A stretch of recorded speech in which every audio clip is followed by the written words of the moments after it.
Buenas noches.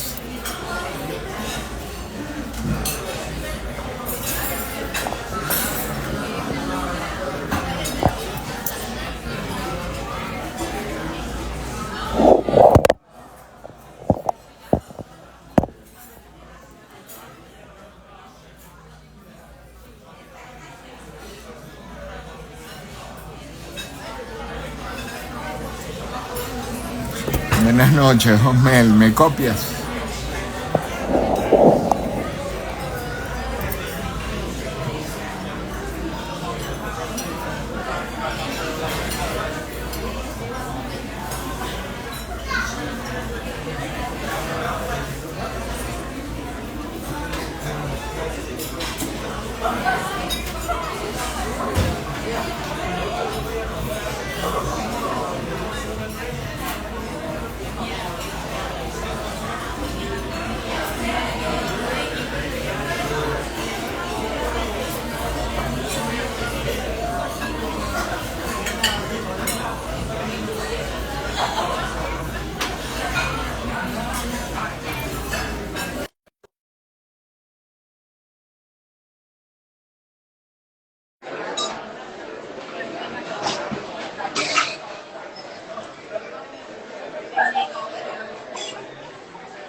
Hola, Ahora sí. ¿Cómo ahora sí. estás? ¿Cómo está, doctor? ¿Cómo le va? Excelente. ¿Cómo estás, Osmel? Bien, chévere, chévere. Todo chévere. Qué bueno, me alegro. Muchas gracias por, bueno, aceptar la invitación. Un día un poco complicado por lo del Día de las Madres, pero bueno, aquí estamos. Sí, aquí estamos comprometidos con la comunidad para poderles dar bastante conocimiento, doctor. Todo el del mundo. Así es. Así es, un tema bastante interesante el de hoy, ¿no? Mira, a mí me parece un tema extraordinario. Me parece que cuando hablamos acerca de tocarlo, eh, tiene tantas aristas que se pierden de vista. Así que espero que sea un live bien interesante y que le aporte bastante a la gente que nos está viendo. Así es, doctor. Hoy usted, el tema, usted nos va a hablar, doctor, para empezar, usted, la especialización suya en la medicina o cómo fue. En Venezuela yo soy médico internista y soy médico especialista en enfermedades reumatológicas. Además tengo, perdón, un diplomado como profesor universitario y durante muchos años hice mucha gerencia de instituciones de salud privada.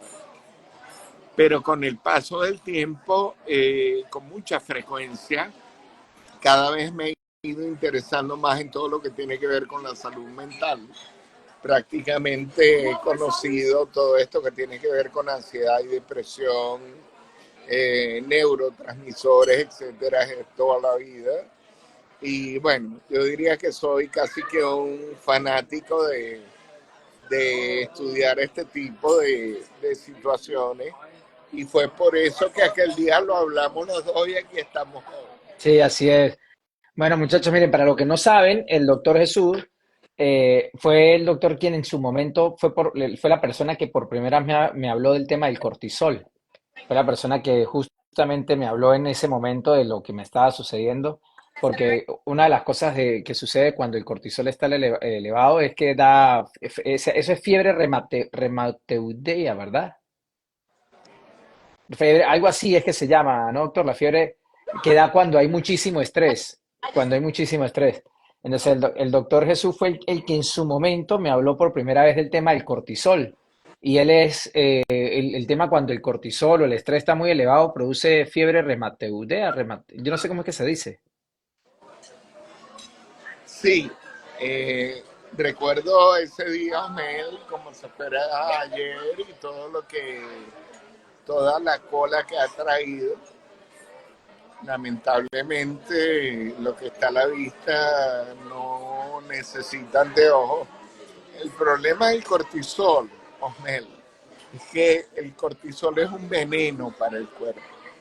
O sea, después que tú tienes una rabia, después que tú tienes un mal rato, después que tú tienes una molestia en la casa o en el trabajo y se dispara un chorro de cortisol, eso es como que te estén disparando balas de verdad y esos niveles de cortisol vienen a disminuir 3 o 4 días. Imagínate la gravedad de lo que estamos hablando.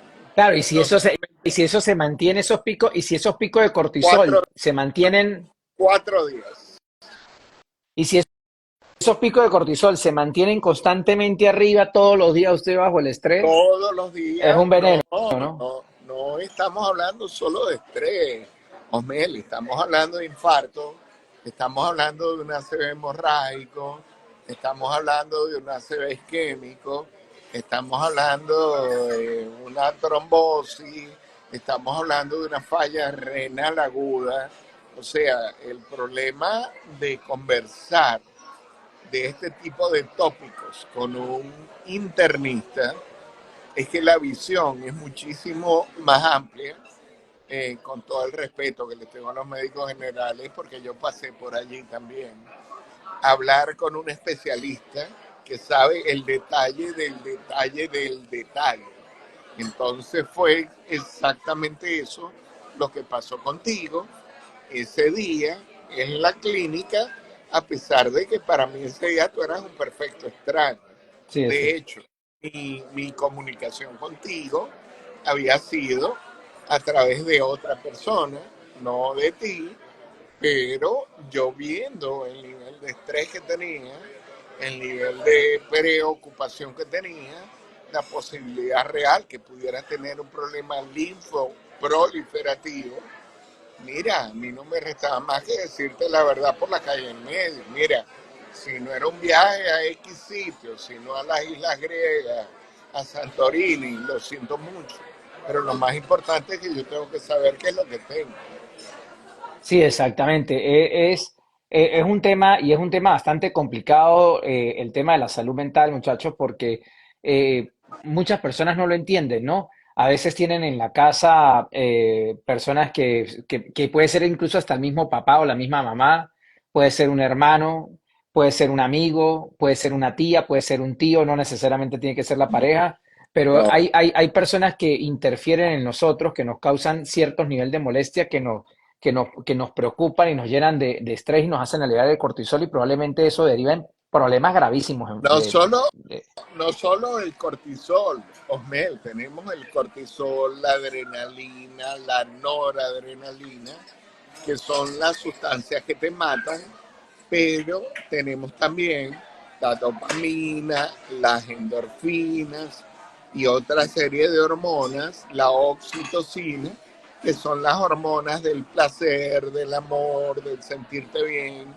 del hacer ejercicio, etcétera, y son las hormonas que tenemos que tratar de que estén siempre presentes, pero obviamente si no tenemos el conocimiento básico de toda esta situación neuroquímica, que en realidad no es nada compleja, mira, no hay forma que podamos llegar al detalle de qué es lo que está pasando. Ahora, en relación a el familiar, el amigo, el socio, la esposa, el esposo, la mamá, el que sea, que yo englobaría en un gran conjunto que sería simplemente gente tóxica, la tienes que apartar. Punto. Final. O sea, no hay más nada que hablar. Si es mamá, hermano, papá, etcétera, de una manera muy cordial. Lo cortés no quita lo valiente, pero es gente que te está haciendo daño. La tienes que alejar de tu vida. Si es gente cercana, mira, de manera muy cortés, tratar de hacerles ver qué es lo que tú estás viendo en ellos, tratar de hacerles ver que no eres tú el que tiene toda la razón, que hay millones de libros que hablan de eso, y bueno, evaluar un periodo eh, adecuado, 1 mes, 2 meses, 3 meses, y simplemente si no se ve un cambio de conducta, se corta. Sea padre, sea madre, sea hijo, sea esposa, sea quien sea. Co- Tenemos bueno, que entender que en la vida de nosotros No hay absolutamente nada más importante que el amor que nos tenemos a nosotros mismos. Después viene lo demás. Sí, doctor, ¿y cuáles son esos primeros síntomas que la gente siente cuando están esos picos de cortisol o de estrés o de adrenalina? ¿Qué es lo primero que hay? Bueno, te puedo hablar de 100. Vamos a hablarte de los más comunes. Puede haber taquicardia, puede haber dolor de cabeza, pueden haber palpitaciones, puede haber sensación de que te vas a morir de manera inminente, puede haber dolor en el pecho, puedes sentir o padecer un desmayo. Por supuesto, la cara se te descompone, vas a tener mala actitud, vas a tener un trato que no es el adecuado con las demás personas. O sea, absolutamente todo lo que es un nivel basal de los MEL de hoy va a ser unos MEL 100% diferentes. Es como tener un angelito blanco y un angelito negro. Cuando tenemos estas situaciones que nos están perjudicando tanto, definitivamente el control lo tiene el angelito negro. Claro, ahí en ese caso, doctor, es cuando se habla, en ese caso es cuando se habla de que se nos bajan las defensas, ¿no? Hay personas que lamentablemente dicen, me enfermo muy seguido, me da tos, me da gripe muy seguido, me da mucho dolor de cabeza, me duele el cuello, amanecí con dolor en las rodillas, me duelen los codos, no sé qué me pasa, tengo sueño, tengo pereza. Y es porque están bajo un constante, hay un factor allí que perturba, ¿no? Sí, acuérdate que estamos hablando de estrés y trabajo. O sea, aquí lamentablemente tenemos que hablar como tu caso o mi caso, como jefes, pero también tenemos que tocar el caso de nuestros empleados. En los dos Ujú, casos sumamente negativo. O sea, una persona obviamente que tiene este tipo de situaciones mantenidas, porque es importante diferenciar lo que es estrés, ansiedad y depresión en un momento puntual a lo que es estrés, ansiedad y depresión en un momento sostenido. En determinados momentos de la vida, la ansiedad puede ser beneficiosa y la depresión puede ser algo normal. Imagínate, ni Dios lo quiere y que Dios la cuide porque yo la conozco a tu mamá, que muera tu mamá. ¿Cómo no vas a estar triste? ¿Cómo no vas a estar, claro. cómo no vas a estar deprimido? O sea, es algo imposible. Pero acuérdate que como todos los procesos de la vida, lo que es el duelo tiene que ver con una fase inicial de negación en la que no puede ser, qué tal, y qué pasó, papá, papá, papá. Después hay una fase de aceptación, que es como quien dice el valle de una curva. Venimos Ujú. de arriba, negación, aceptación, y después subimos, que es la parte de recuperación. ¿Qué es lo que pasa con la mayoría de la gente? No llega a esa fase de recuperación, sino que sigue en la fase de negación o de depresión y obviamente no va a haber resultado.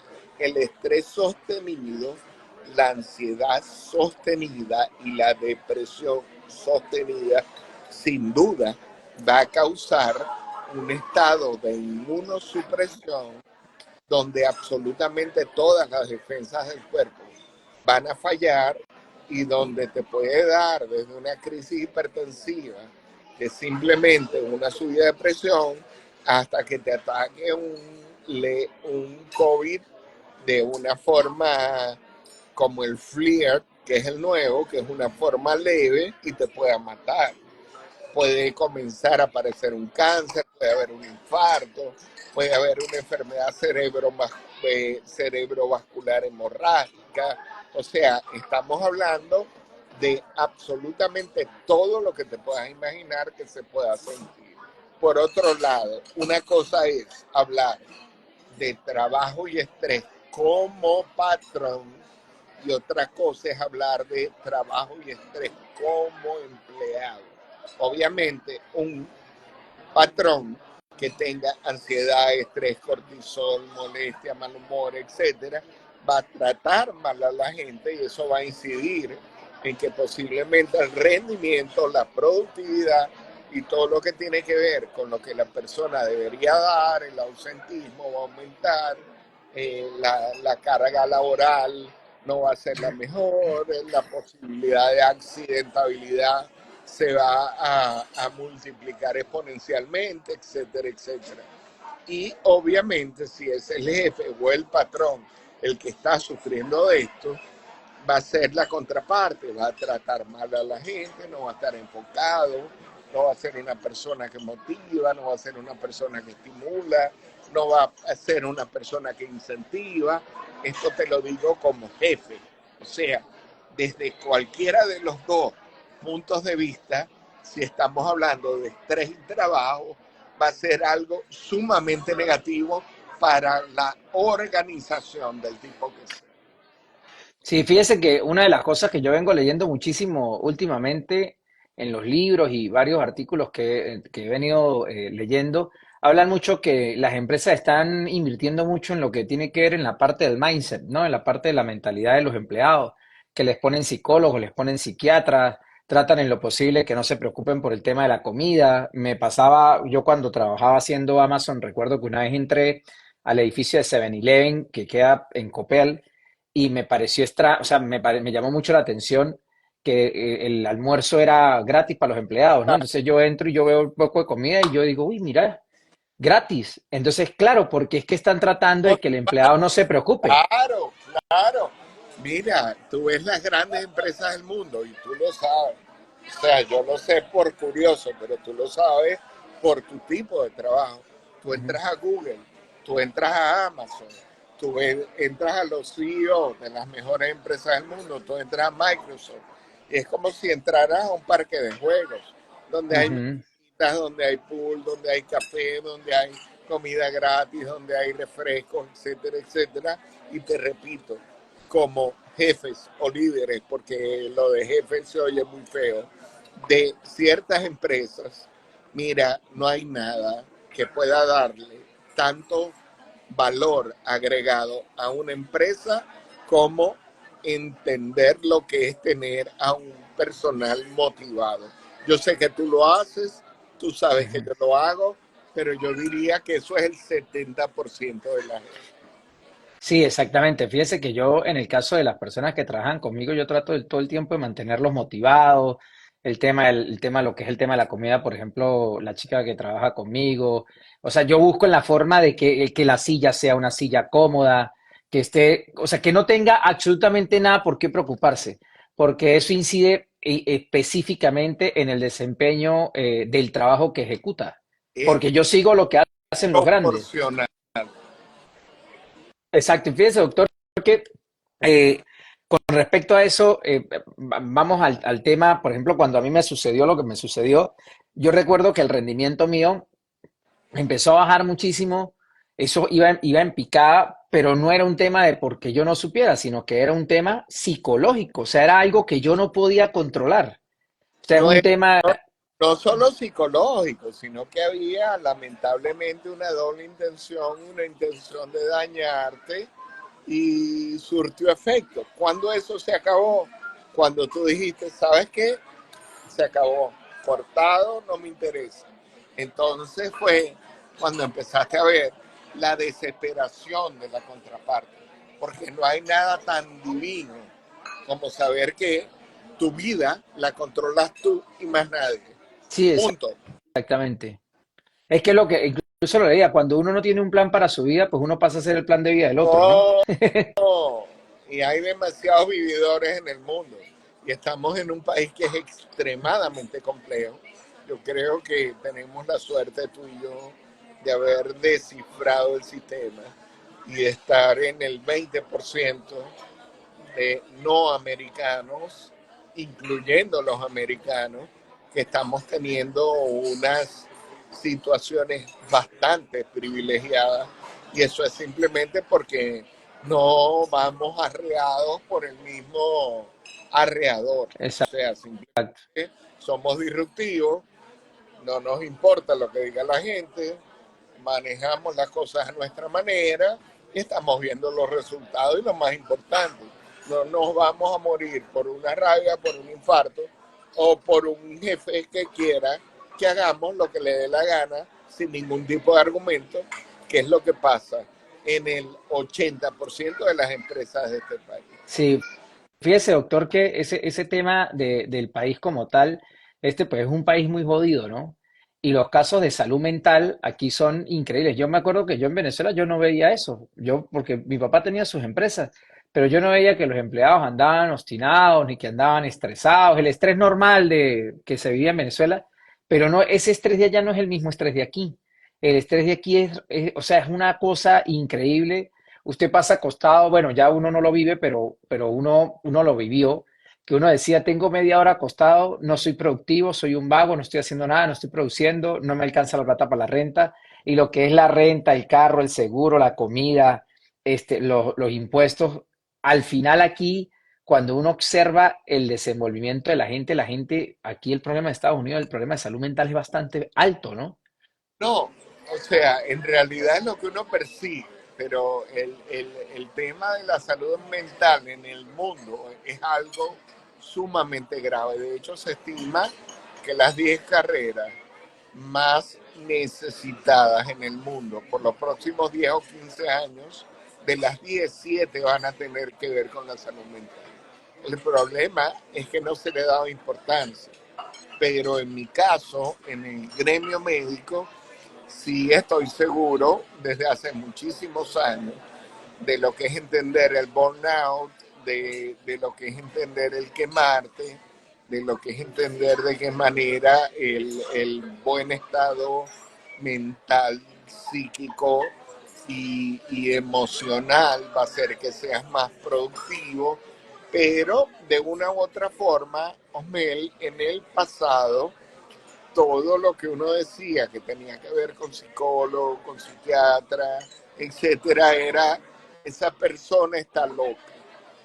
Sí, Entonces había mucho tabú, la gente no contaba lo que le pasaba, la gente no hablaba de lo que le pasaba. Afortunadamente ahorita es todo lo contrario. O sea, ahorita es más bien algo como de caché. No, ¿sabes qué? Vengo del psicólogo. No, acabo de terminar mi cita con el psiquiatra.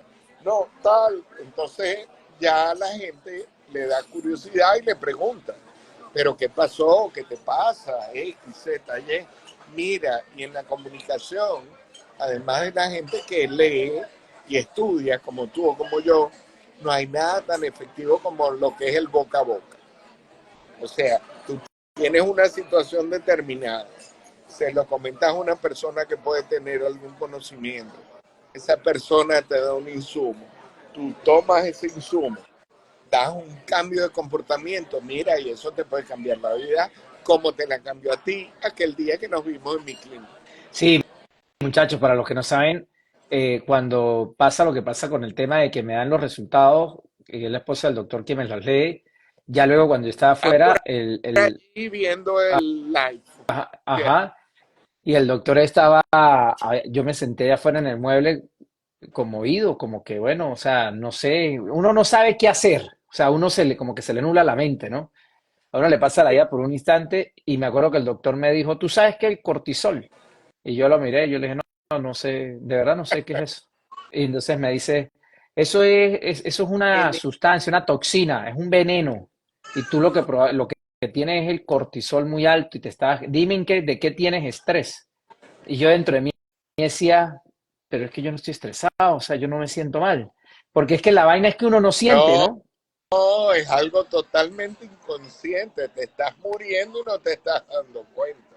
Exacto, uno no siente nada. Yo lo único que sentía era dolor de cuello, dolor de cabeza. Y el dolor de cuello se lo asociaba a la silla.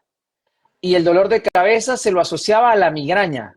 Y decía, es la pizza, es la harina, es el azúcar y deja... Lo más terrible y lo más increíble de todo, doctor, es que yo me acuerdo que yo había dejado de consumir azúcar desde enero. Yo había dejado de consumir mucho azúcar. Y el primer, claro, el examen que ustedes me hacen es en junio, finales de junio. Y cuando yo me hice un examen de rutina en marzo en la misma clínica suya, a mí el azúcar en vez de disminuir me aumentó. Y yo dije, pero ¿cómo es que el azúcar me aumenta si yo disminuí el consumo de harina, el consumo de galletas, el consumo de refresco, el consumo, o sea, no entiendo. La Resulta, respuesta, la respuesta es muy sencilla. Simplemente hay la insulina que baja el azúcar y todo lo demás, cortisol, adrenalina, noradrenalina, etcétera, suben el azúcar. O sea, son hormonas contrarias a la insulina. Esa es la respuesta. Pero volvemos al punto. ¿Qué es lo que pasa? Mira, yo tengo 30 años ejerciendo la medicina. O sea, son respuestas que no son complicadas y lamentablemente la gente normalmente simplifica. Sin embargo, tú eres curioso y por eso dices, pero bueno, ¿qué pasa aquí? Nada, lo que estaba pasando ahí, estabas ansioso, estabas deprimido, estabas decepcionado, etcétera, etcétera. Tenías una cantidad de sustancias opuestas a la insulina que estaban circulando, obviamente ibas a tener el azúcar elevado. sí, y doctor, y aquí en Estados Unidos, en la clínica, o sea, aquí en Estados Unidos, el porcentaje de gente que maneja estos cuadros elevados de estrés, de cortisol, de adrenalina, de noradrenalina, eso es elevado, o sea, aquí en Estados Unidos, lo que usted, o Mira, sea, ¿qué casos ve pero usted comúnmente en te su voy a, clínica? te voy a poner un ejemplo. Por ejemplo, yo le hice un test de depresión a mi hija que tiene 14 años y pienso que es la niña más querida, más deseada y más feliz del mundo. Y en una escala del 1 al 3 estaba en 1. O sea, de depresión, Lo, y uno no sabe por qué. no, claro, no sabe por qué. O sea, las tareas, salir bien, el SAT, el MAP, pasar a high school. O sea, acuérdate que los problemas de cada quien son problemas totalmente diferentes. O sea, Ujú. lo que es para ti un fin de mundo, para mí puede ser algo demasiado sencillo, pero cada quien lo maneja diferente. Por ejemplo, esta semana en la clínica he tenido personas con azúcar de 600, de 700, De que son 600, eso es un coma diabético. 600, 700. Son personas jóvenes de 35, 40, 45 años que vienen con la mentalidad de todo el mundo de que este país es solamente para trabajar, que nunca se habían hecho un examen, con presión arterial de 170, 110, 120. O sea, personas que perfectamente podían morir, bien fuera por la diabetes, bien fuera por la presión o bien fuera por las dos, y no tenían la menor idea de lo que les estaba pasando. Volvemos al punto original. No es que la información no esté, es que no le damos importancia. O sea, la rutina de Se habla muy poco de esto. porque yo estoy seguro que tú cuando hacías DoorDash o Uber o cualquiera, era así, de hecho. A mí todavía a veces me pasa en la clínica porque trabajamos de lunes a domingo. Mira, hay días que yo me paro y un jueves, un sábado, un domingo, un martes es igual, porque la rutina es demasiado igual. Sí. Y la comida es muy mala. La comida es muy mala, no hay tiempo para comer en la Bueno, casa. La bueno, yo comida, diría, yo diría que la comida no es mala, lo que pasa es que uno es sinvergüenza, porque así como te puedes comer un combo de hamburguesa, papas y refresco, te puedes meter en Walmart y comer un snack con palitos de zanahoria, un poquito de ensalada y un jugo natural y te va a costar exactamente lo mismo.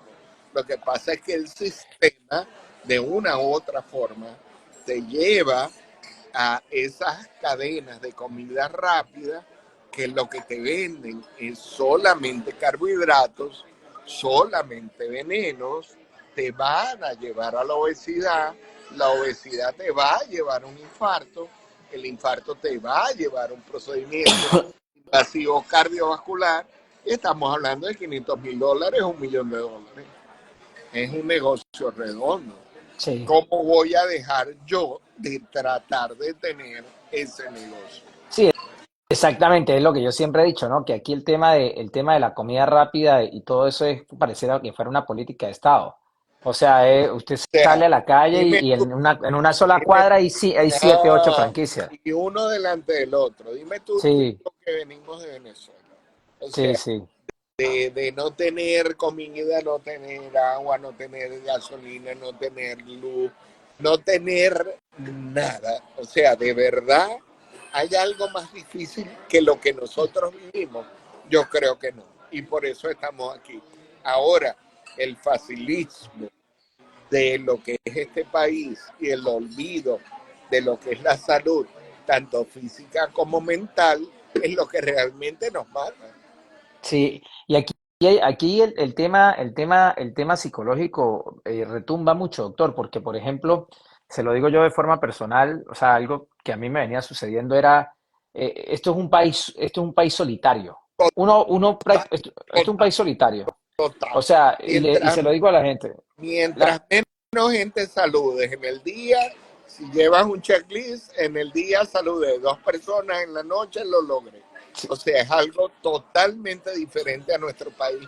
Y eso es algo que al que no lo entienda, obviamente le pega mucho.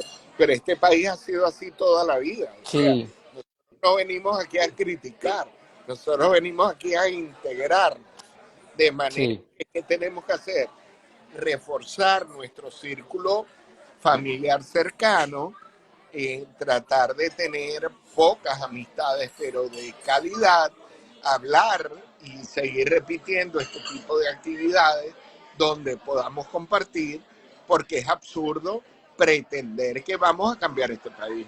No lo Sí, no, vamos. es completamente chulo. Yo, por ejemplo, yo les digo, hay amigos míos que viven en Venezuela, incluso primos, y ellos me dicen, chamo, y el tema, los vecinos, la vecina, y le digo, chamo, mire, yo puedo vivir 2 años en ese apartamento y yo no conozco a la vecina. No sé quién coño No, será. Aquí solo, nadie se conoce. no, peor, hay casos de personas que han muerto y las consiguen 6 semanas después porque nadie le tocó la puerta. Sí, es un tema, aquí es un tema bastante complicado eso. Aquí es un país muy solitario, muchachos, porque normalmente la gente trabaja mucho. Y la gente aquí, el ciudadano normal, el que vive Claro, del cheque a cheque, la rutina. la rutina, exacto. La gente que vive del cheque a cheque tiene hasta dos trabajos. Y incluso dos trabajos y medio. Entonces llegan a la casa es a dormir para pararse el día siguiente para seguir la rutina. Entonces uno no ve gente. Por ejemplo, ¿qué me sucede a mí? A mí me sucede, normalmente a mí me pasa que después de mediodía yo no tengo nada que hacer. Entonces yo lo que hago es me voy a hacer ejercicio, vengo a la oficina, luego me voy a la casa y ya. Pero cuando llega los fines de semana no dice, ¿y ahora qué hago? Cuando usted trata de buscar a alguien como para No, compartir, todo estoy, el mundo está trabajando. no puedo. Sí, entonces, por eso es que a mí a veces me preguntan y me dicen, chamo, pero ¿qué arrecho? O sea, usted tiene a su papá a 15 minutos, a 20 minutos, tiene a primos, tiene a tíos, tiene a tías, y ustedes no se ven. Y yo le digo, el problema es que cuando yo puedo, ellos no pueden. Y cuando ellos no pueden, los otros no pueden. Entonces, para poderse poner de acuerdo en este país, no es como en Venezuela. Nos vemos el sábado a las 10 de la mañana. Y el sábado a las 10 de la mañana llegaba hasta el perro. Se llegan hasta los loros. Aquí eso Así no existe. tengas que ir al velorio de tu abuela. Sí, sí, no, es completamente distinto. Entonces, volvemos al punto, que es la justificadera, me explico. O sea, yo prefiero decirle a alguien, mira, te quiero invitar a almorzar como a ti, que hemos desayunado, almorzado y cenado juntos. Omel, vamos a desayunar o a almorzar en 2 días, en tal sitio, a tal hora. Mira, yo prefiero que me digas, Jesús, no puedo, punto. Pero Sí. que me digas, ay Jesús, es que tengo mucho trabajo. Mira Jesús, es que la vaina está jodida. Que me digas, coño, que es que tengo que buscar para la renta. Papi, eso es lo que le pasa a todo el mundo, ¿o no? Sí, sí, sí. Entonces, Y- ¿cuál es la diferencia de nosotros con el resto del mundo? Que nosotros estamos entendiendo cómo descifrar el sistema y estar sanos física y mentalmente. El que no lo haga es su responsabilidad, porque hay demasiada información. Hace 30 años, para saber el 10% de lo que estamos hablando ahorita, tenías que meterte en una biblioteca porque no había celular, no había internet y no había absolutamente nada. O te ibas para un psiquiatra o un psicólogo, que no era mucho lo que te iba a ayudar. Sí, y fíjese que ese tema es bastante polémico, ¿no?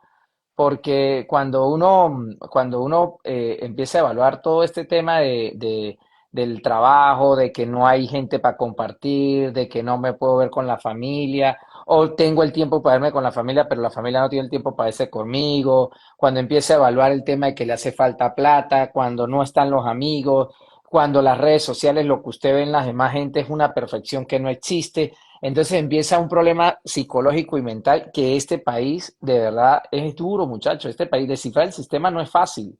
Sí, pero es el mejor sistema del mundo y sigue siendo el país número uno del mundo y tenemos la bendición de estar aquí y de estar legales. Entonces, ¿qué podemos hacer? ¿Ver lo negativo o ver lo positivo? En mi caso y en tu caso, que vemos lo Lo positivo. positivo, El que simplemente claro. le dé la gana de ver lo negativo, ese es su problema. Coño, que la gente no se reúne, que no hay las parrandas de viernes a domingo, que la gente no se visita, que uno no tiene amigos, que todo el día trabajando, que pararse todos los días a trabajar, que todo es lo mismo, váyanse para el coño, punto. Sí, O sea, ¿qué coño exactamente. hacen aquí? Váyanse, devuélvanse para Venezuela, que está perfectamente bien, listo. Pero dejen la lloradera, dejen de dar lástima y dejen de creer que a alguien le va a importar, porque en realidad a nadie le importa. A mí no No, me importa. aquí a nadie le importa. A mí Si usted está pasando trabajo, ese es su peo, no es el mío. A mí no me importa y cada día que pasa me importa menos, porque Sí, así es. que pasa me integro más a esta sociedad, la descifro más y es lo otro, que es el otro grave problema de los venezolanos en particular, o yo diría de todos los latinoamericanos. O sea, ¿cómo tú vas a llegar a un país? Número uno, no vas a hablar la lengua. Número dos, te vas a rodear de la misma gente que en tu país. Número tres, vas a hacer pequeños gestos donde todo lo que hacen es lo mismo que hacen en tu país, que va a ser básicamente portarte mal. Mira el desastre de Nueva York, mira el desastre de Chicago, mira el desastre de Atlanta. O sea, por unos estamos pagando todos, ya los Sí. venezolanos somos lo peor que hay en este país y esas rayas no nos las vamos a quitar nunca. Así que lamentablemente, hermano, el que tenga la responsabilidad de tener que pagar esa factura del daño que nos están haciendo, que la pague. Porque yo tengo 50 años viniendo a este país y nunca me habían mirado como me están mirando hoy en día, que es por arriba del ojo y con toda la razón del mundo. Sí, fíjese que una de las cosas, doctor, que yo conversaba, con unos amigos, estábamos hablando y yo le decía, chamo, supongamos que yo soy el conductor de Lyft, o de Uber o de DoorDash, en el momento que yo estoy haciendo Lyft, yo le digo a otro que está allí, un compañero que hace Lyft igual que yo, le digo, chamo, no me alcanza la plata, ¿qué consejo me da usted?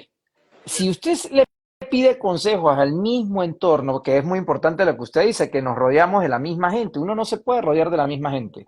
Entonces, si usted va y le pide un consejo a ese mismo que hace el IF, ese que le va a decir, tiene que trabajar más, tiene que hacer DoorDash, tiene que buscar a ver cómo hace Instacar, mire, métase por aquí para ver si baja esta aplicación, o sea, es para seguir en la misma rueda. Pero ¿qué pasaría si usted ese consejo se lo pide a una persona que está por encima suyo, una persona que descifró el sistema, una persona que avanzó? O sea, ese no le va a decir, tiene que hacer una aplicación, tiene que bajar esto, ese le va a dar a usted el mejor consejo del mundo, que puede ser, mire, haga este curso, capacítese por aquí, estudie esto, lea. Estudie, échele bola, busque un segundo trabajo, esa vaina le va a dar para sobrevivir, si usted choca el carro se le jodió la vida. O sea, volvemos al punto, seguimos hablando de lo mismo. O sea, en la medida en que tengamos una mediocridad mental y nos rodeemos de mediocres, no vamos a salir nunca de allí.